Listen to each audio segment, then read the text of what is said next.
40% of people in this country have already given up on our political system. They don't care. They don't care if only 3 people vote. It doesn't matter to them.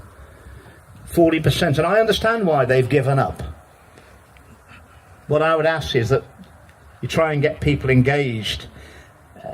Now is the time for all good men and women to come to the aid of the party. We're in the last chance saloon at 5 minutes to closing. I just want to show you a little clip. It's about 25 seconds. You might remember it. And given the evidence, Madam Deputy Speaker, I call on the government once again to immediately suspend the use of all mRNA treatments in both humans and animals, pending the outcome of that inquiry. No.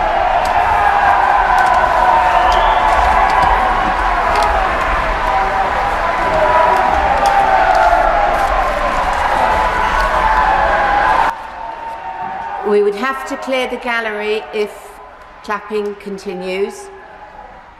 I would order it if necessary. So, the question is, as on the order paper. Ladies and gentlemen, that had never happened in the Houses of Parliament before. It's never happened since.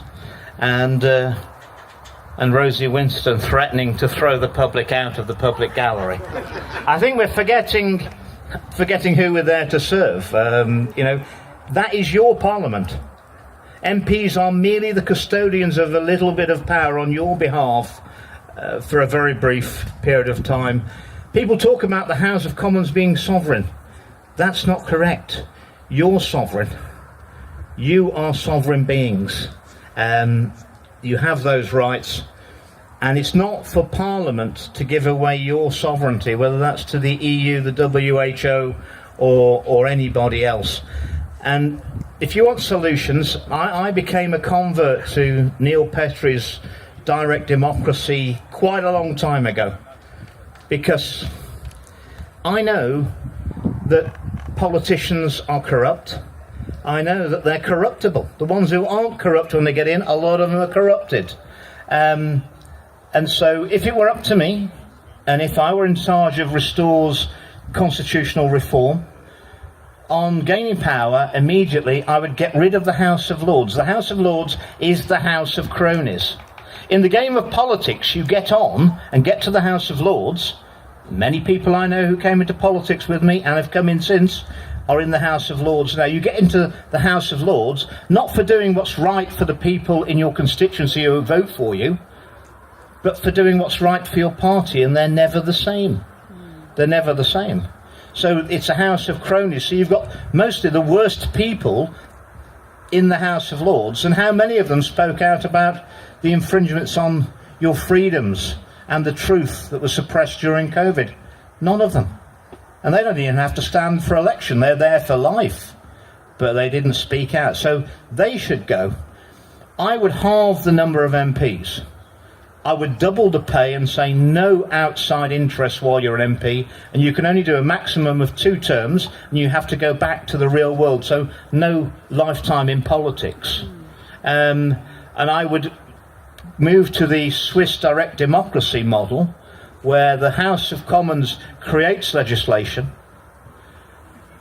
and then we put it in a referendum to the people every 3 months, and you are the second chamber, and then we have democracy because the power is with you to pass those laws or not.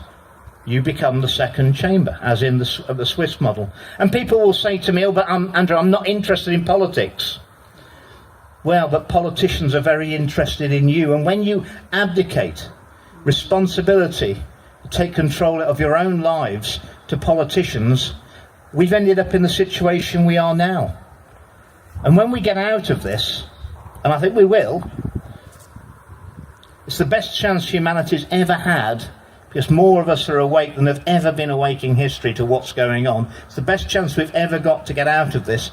And when we get out of it, we need a system that means we're not going to get straight back into it again, because the forces of corruption are immense. And humans, there's an old saying in Parliament that, politicians, they can resist anything except for temptation. This.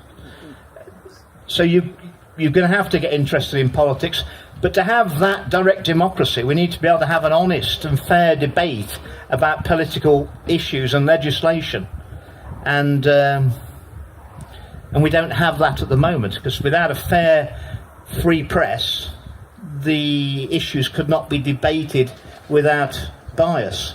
So that needs to change as well.